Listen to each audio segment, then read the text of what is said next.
Hello dear students, हम करें जो हमारी 9th क्लास है साइंस की। लेसन नंबर 10 हमारा चल रहा है गुरुत्वाकर्षण बल, और उसके हमने पहले 2 वीडियो बनाए हैं अभ्यास के प्रश्नों के लिए, पाठ्य पुस्तक के प्रश्नों के लिए। जो हरियाणा बोर्ड की बुक है विज्ञान की, साइंस की, और एनसीईआरटी की बुक है साइंस की, उसकी जो एक्सरसाइज है हम उसको कर रहे हैं। कल के वीडियो में हमने जो है टोटल 13 क्वेश्चन किए थे। आज हम शुरू करेंगे हमारा 14 क्वेश्चन, जो हमारा 14वां क्वेश्चन है। तो वीडियो को पूरा देखिए, और जो भी प्रश्न है, अगर आपकी कोई क्वेरी है तो आप हमें संपर्क कर सकते हैं। तो चलिए शुरू करते हैं। हमारा आज का टॉपिक एनसीईआरटी की एक्सरसाइज है, अभ्यास के प्रश्न हम करेंगे। बड़े ही इजी और ट्रिकी मेथड हम यूज़ करते हैं यहाँ पर आपके लिए स्पेशल, ताकि आपको जल्दी ही क्वेश्चन जो है याद हो जाए और आपको ज़्यादा रट्टा ना मारना पड़े। और आप देख रहे हैं आपका अपना चैनल jigs.edu.rajendra। चैनल को लाइक भी कीजिए और सब्सक्राइब भी कीजिए, और वीडियो को पूरा देखिए। हमने कल के वीडियो में आपको एक क्वेश्चन करने के लिए दिया था कि इस क्वेश्चन को आप खुद कीजिए। आशा है कि आपने वो किया होगा। अगर फिर भी नहीं किया तो उसका सोल्यूशन हम अब करेंगे आपके लिए। हमने क्वेश्चन नंबर जो 13 है उसका पार्ट सेकंड था जो, वो आपके लिए हमने छोड़ा था, तो हम उसको करते हैं पहले, उसके बाद हम नेक्स्ट बढ़ेंगे हमारा जो टॉपिक है। देखिए क्वेश्चन नंबर 13 में क्या था, एक गेंद ऊपर की ओर फेंकी गई है, ऊर्ध्वाधर बोलते हैं इसको, यानी कि लंबवत फेंकी गई है, ठीक है ना। और वेग कितने दिया है, 49 मीटर पर सेकंड का वेग दिया गया है। तो ज्ञात करना में अधिकतम ऊंचाई जहाँ तक गेंद पहुँचती है, ये हमने निकाल लिया था। और अब हम करेंगे दूसरा पॉइंट, पृथ्वी की सतह पर लौटने में लिया गया कुल समय, ये हमारा रहता था, ये बड़ा पार्ट, पृथ्वी की सतह पर लौटने में लिया गया कुल समय। तो हमारे पास देखिए एक फार्मूला होता है v = u + gt, v = u + gt, ठीक है ना। तो यहाँ से आप t निकाल लो सीधा, t यदि हम निकालेंगे, देखिए यहाँ से t, तो v में से u घटेगा, v - u बटे में क्या आ जाएगा हमारे पास, g। तो ये समीकरण बनती है। तो v की वैल्यू हमारे पास कितनी है, 0, और u कितना है, 49 दिया हुआ, 49, बटे में g आप 10 लगा लो, 10 अप्रोक्सीमेटली। तो 49 बटे जब 10 करेंगे तो आप कितना लेंगे, 5 लेंगे, यानी कि लगभग 4.9 आएगा, 4.9 आएगा। तो ये आपका आंसर रहेगा, कितना आएगा, 4.9 उत्तर आएगा हमारे पास। अतः पृथ्वी पर आने में टोटल समय कितना लगेगा, डबल समय लगेगा, क्योंकि ऊपर गई और नीचे गई, तो लगभग 5 सेकंड बनते हैं। कितने बनते हैं, 5 सेकंड बनते हैं। तो इस तरह से आप इस क्वेश्चन को कर सकते हैं, क्योंकि टोटल समय को जगह पहले वो ऊपर गई फिर वो नीचे आई, तो टोटल 5 और 5 10, या 5 × 2 10 सेकंड हमारे टोटल लगेंगे इसमें, ठीक है। क्वेश्चन नंबर 14 देखिए, 14वां क्या कहते हैं, 19.6 मीटर ऊंची एक मीनार की चोटी से एक पत्थर को छोड़ा जाता है। ध्यान से देखिए, कोई मीनार है, 19.5 मीटर की ऊंचाई से उसको छोड़ा गया है। कोई मीनार है, मान लो, देखिए ये मीनार है, ठीक है, और इसकी चोटी से एक पत्थर को नीचे की ओर फेंका गया है, ठीक है, ऐसे नीचे की ओर फेंक दिया इसको, ये देखिए यहाँ तक आ गया वो। पृथ्वी पर पहुंचने से पहले इसका अंतिम वेग ज्ञात कीजिए। भी पृथ्वी पर पहुंचने से पहले, थोड़ा सा पहले, जब पृथ्वी पर पहुंचेगा तो 0 हो जाएगा ना, हमें थोड़ा सा पहले उसका वेग क्या है वो निकालना पड़ेगा।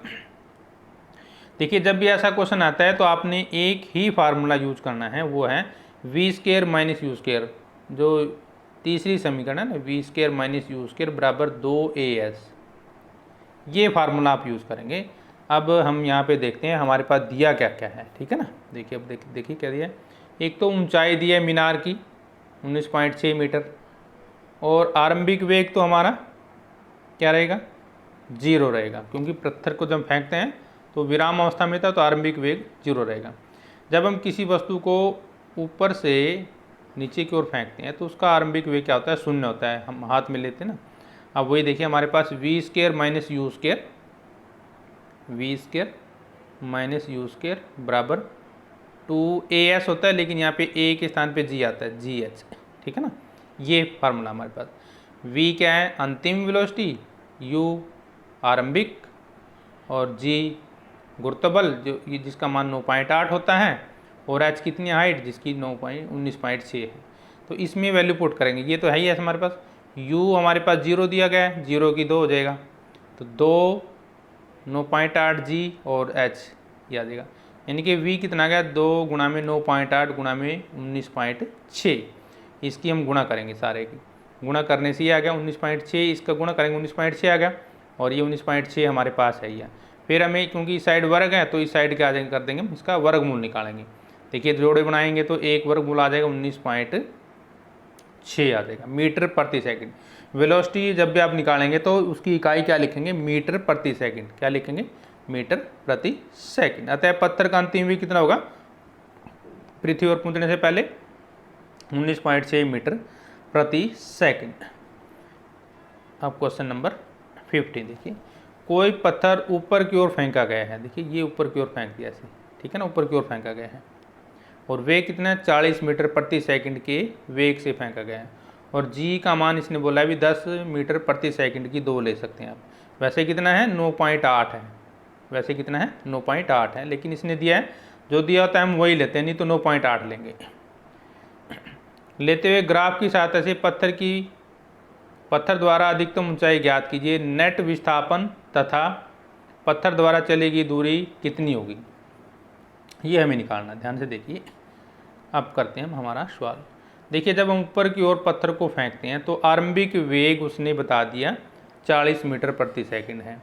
अंतिम वेग 0 रहेगा, अंतिम वेग क्या रहेगा, 0, यानी कि v क्या रहेगा, 0, क्योंकि उसने ऊपर जाके एक बार रुकना है। और g इसने दिया है कितना, 10 मीटर प्रति सेकंड। अब दूरी जब निकालते हैं तो वही फार्मूला अभी यूज़ किया था हमने, v की 2 माइनस u की 2 बराबर 2gs, ठीक है ना। तो v 0 आ गया, u की 2 40 आ गया, 40 की 2 हो जाएगा, 2 ऐसे कैसे, g कितना है -10 दिया गया है। s का मतलब दूरी है तो इसलिए यहाँ पे h ले लेंगे हम। ये क्या क्या आएगा, s के स्थान पे क्या आ गया, h आ जाएगा हमारे पास। ठीक है, यहाँ तक समझ में आ गया ना। अब देखिए नेक्स्ट पॉइंट, h ये हमने इस साइड में रख लिया। तो जब मैथ के सवाल करते हैं ना, जब देखिए 40 की 2, तो ये इसके नीचे आ जाएगा, 40 के नीचे, ठीक है। देखिए बटे में आ गया ये 10 दूनी 20, क्योंकि जैसे हम करते हैं ना, जैसे 2x बराबर 5 होता है ना, और x यदि हम निकालते हैं तो 5/2 हो जाएगा, ऐसे ही करते हैं ना। तो सेम इसी तरीके से हमने इसको किया गया है। तो हम h निकालेंगे, ठीक है। तो ये जो 2 गुणा 10 है वो 40 की 2 के नीचे आ गया, तो काट के कितना आ गया हमारे पास, 80 मीटर आ गया। काट पीट के क्या आ जाएगा, 80 मीटर आ जाएगा। अब टोटल दूरी जुड़ जाएगी ना, एक बार ऊपर और एक बार नीचे, h प्लस h, 80 और 80 160 मीटर हो जाएगा, 80 और 80 160 मीटर। और इसमें हमें एक चीज़ और निकालना है, नेट विस्थापन। विस्थापन क्या होता है, दो बिंदुओं के बीच की कम से कम दूरी, दो बिंदुओं के बीच की कम से कम दूरी क्या होता है, विस्थापन होता है, आपको पता है ना। अब देखिए ये पत्थर मान लो फेंका गया था, ठीक है ना, ऊपर की ओर फेंक दिया इसको, अब फिर नीचे वापस आ गया, उसी बिंदु पर आ गया ना। जब कोई बॉडी उसी स्थान पर वापस आ जाती है तो विस्थापन 0 लेते हैं, क्योंकि वो दो बिंदुओं के बीच की कम से कम दूरी है। तो पहले भी यहीं था और फिर वहीं आ गया, तो बीच की दूरी तो रही ही नहीं ना, कम से कम दूरी, तो विस्थापन क्या हो जाएगा, 0, यानी कि 80 - 80 करेंगे वो क्या आ जाएगा, 0। अब देखिए ग्राफिकली हम इसको कैसे करेंगे, एक बार हम आपको ग्राफ की तरीके से बता देते हैं किस तरह से करेंगे ग्राफ। ध्यान से देखिएगा, ये देखिए हमारे पास एक लाइन है, तो मान लो शुरू में 0 ले लेंगे, ठीक है ना। फिर यहाँ पे 10 लो, फिर 20 लो, फिर 30, फिर 40, 50, 60, 70, इस तरह करते हुए आप 80 तक लेके जाएंगे, ठीक है ना। लास्ट में कितना आएगा, 80 आएगा, ठीक है, ऊंचाई। तो 0 से गई पहले, फिर 10 पे, फिर 20 पे, फिर 30 पे, फिर 40, 50, 60, 70, 80, 90, 80 तक जाएगी ना। फिर 80 से वापस आएगी ये, फिर 80 से वापस आनी है। तो विस्थापन तो यहाँ पे 0 हो जाएगा, और ऊंचाई कितनी बनेगी, 80 तो पहले ऊपर गई, फिर 80 नीचे आई, तो टोटल कितनी है, 160 आएगी। हम ऐसे भी निकाल सकते हैं ग्राफिकली, ये आइडिया है हमारे पास, ये क्या है, आइडिया, ठीक है ना। अब क्वेश्चन नंबर 16, पृथ्वी तथा सूर्य के बीच गुरुत्वाकर्षण बल का परिकलन कीजिए। कितना होता है वो निकालेंगे। सूर्य और पृथ्वी के बीच कितना गुरुत्वाकर्षण बल है।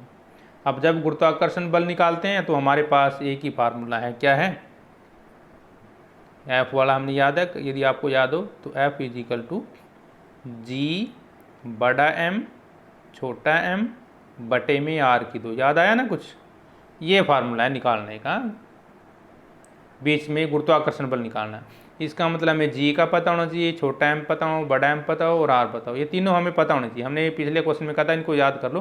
वैसे दिए हुए हैं, पृथ्वी का द्रव्यमान 6 गुणा 10 की शक्ति 24 किलोग्राम, याद कर लो इसको भी अच्छी तरह। सूर्य का द्रव्यमान 2 गुणा 10 की शक्ति 30 किलोग्राम, इसको भी याद कीजिए।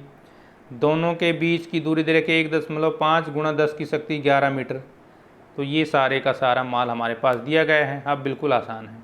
अब देखिए mass of E, M E लिखा है ना, इसका मतलब ये पृथ्वी का द्रव्यमान है, ई का मतलब अर्थ हो गया ना, तो 6 गुणा 10 की शक्ति 24 किलोग्राम, ठीक है।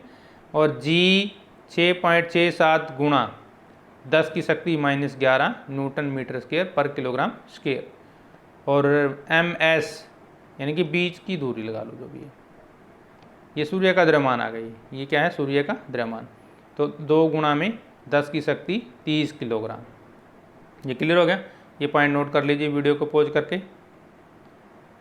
अब नेक्स्ट पॉइंट देखिए, डी कितना दिया है हमारे पास, 1.5 गुणा में 10, ध्यान से देखिए, ये है हमारे पास 1.5 गुणा में 10 की शक्ति 11। तो यहाँ पे लिखेंगे 1.5 गुणा में 10 की शक्ति 11, नोट कर लीजिए, 1.5 गुणा में 10 की शक्ति 11। अब निकालते हैं गुरुत्वाकर्षण बल। तो पहले G, फिर ME यानी कि अर्थ का, फिर MS यानी कि सन का, फिर नीचे d² यानी कि जो त्रिज्या है हमारी, क्लियर है।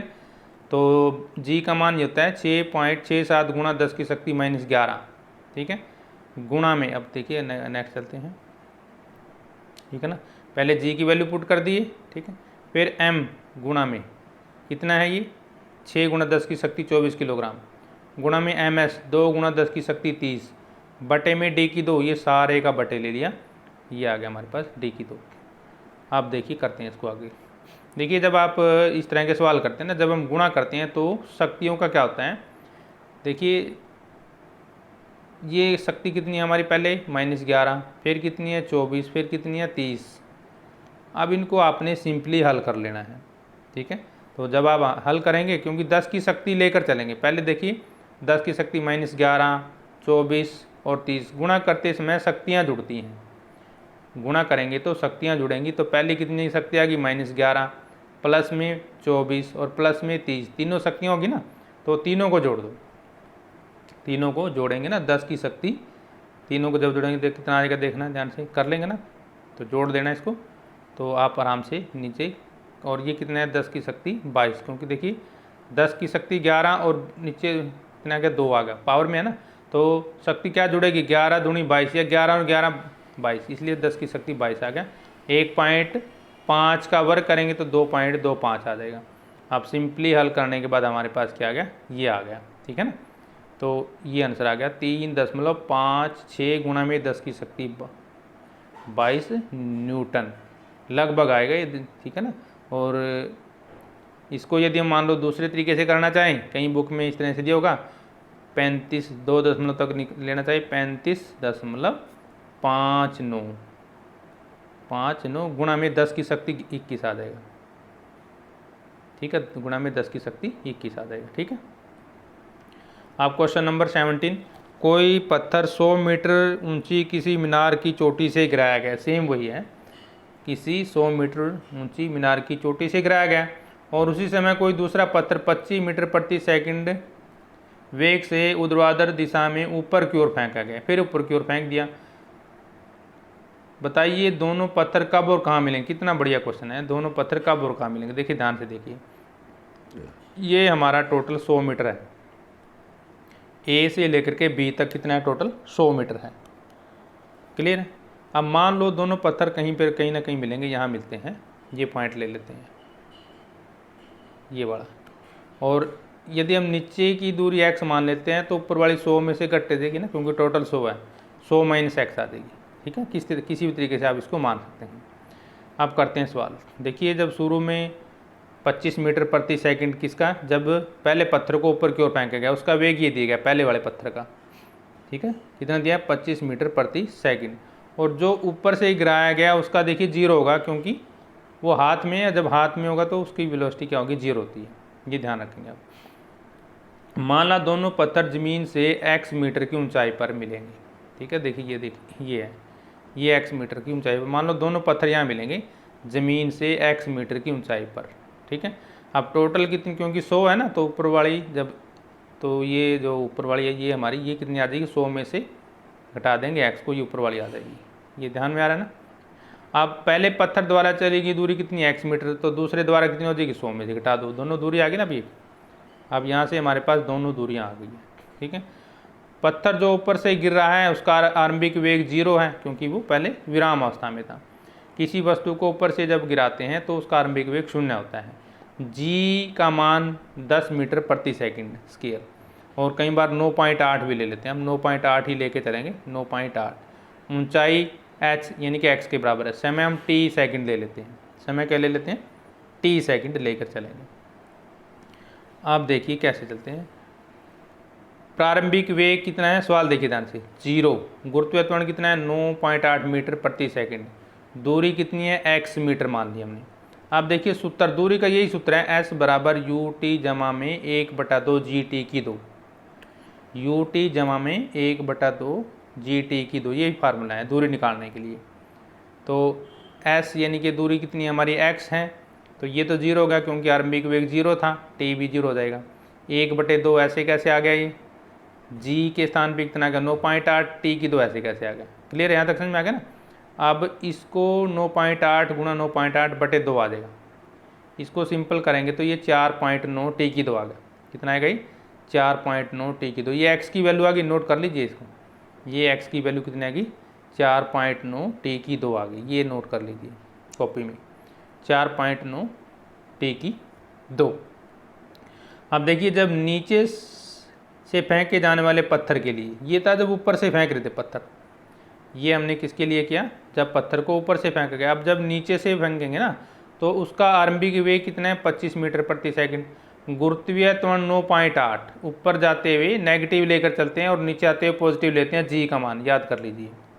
दूरी कितनी है, 100 - x, फिर वह फार्मूला वही लगाना है हमारे पास, s ut जमा 1/2 gt की 2। अब s कितना आ गया, पहले तो x था ना, अब कितना आ गया, 100 - x आ गया, और u कितना आ गया, 25, और t ऐसे कैसे आएगा, 1/2 g वही 9.8 t की 2, ठीक है ना।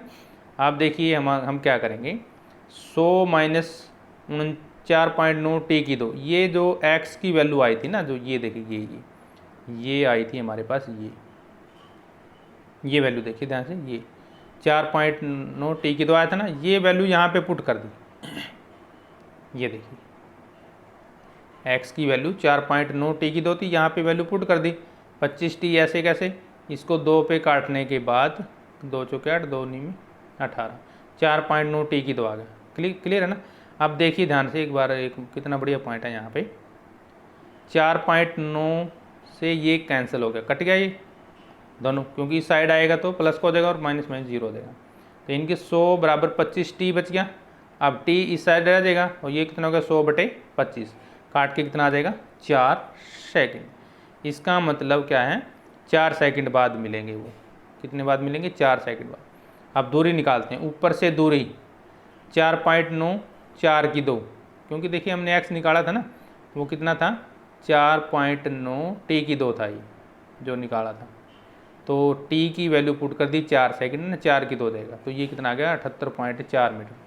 नीचे से दूरी, क्योंकि टोटल कितनी थी, 100 - x थी ना, तो उसमें से 100 में से ये घटा दो, 78.4, तो कितना आ जाएगा, 21.16 आ जाएगा, ठीक है। ध्यान से देख लीजिए, हमने जो t निकाला था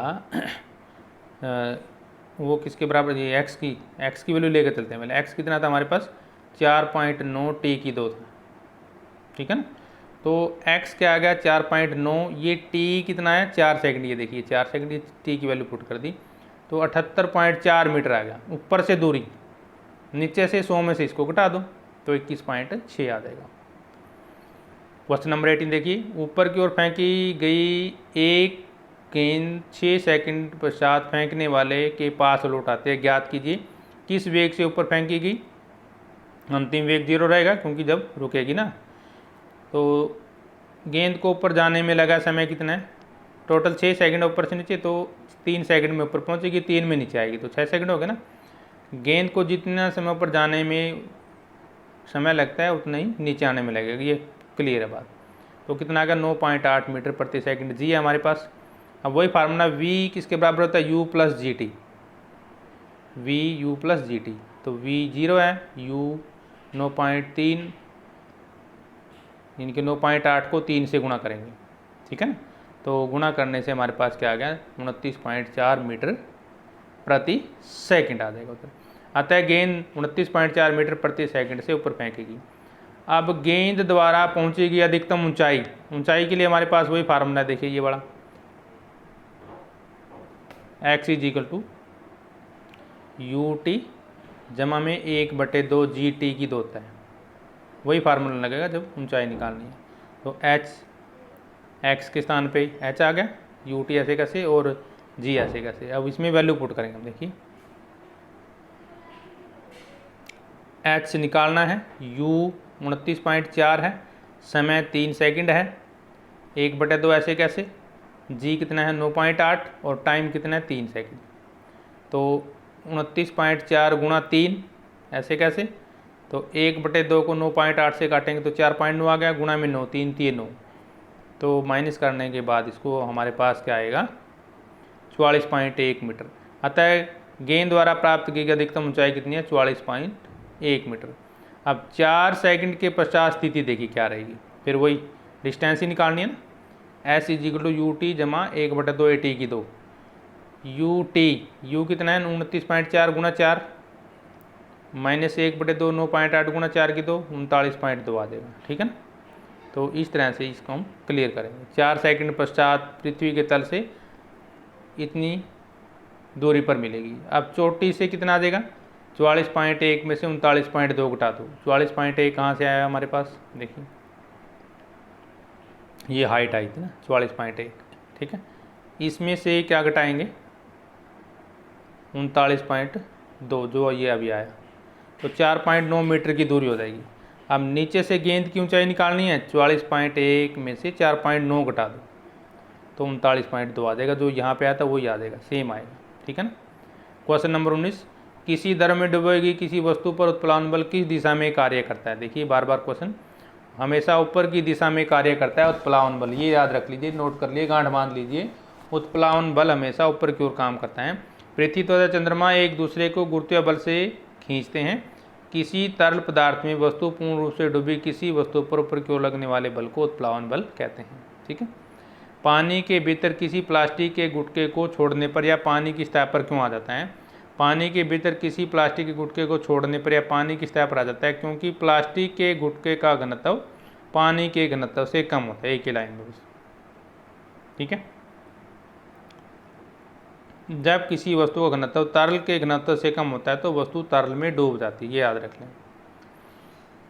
क्वेश्चन नंबर 21, 50 ग्राम के किसी पदार्थ का आयतन 20 सेंटीमीटर की 3 है, ये 20 सेंटीमीटर की 3, पानी का घनत्व 1 ग्राम सेंटीमीटर की पावर -3 हो तो पदार्थ तैरेगा या डूबेगा।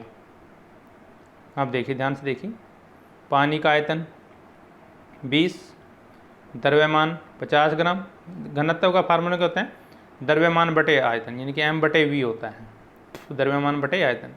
द्रव्यमान कितना है 50, आयतन कितना है 20, यानी कि 50/20,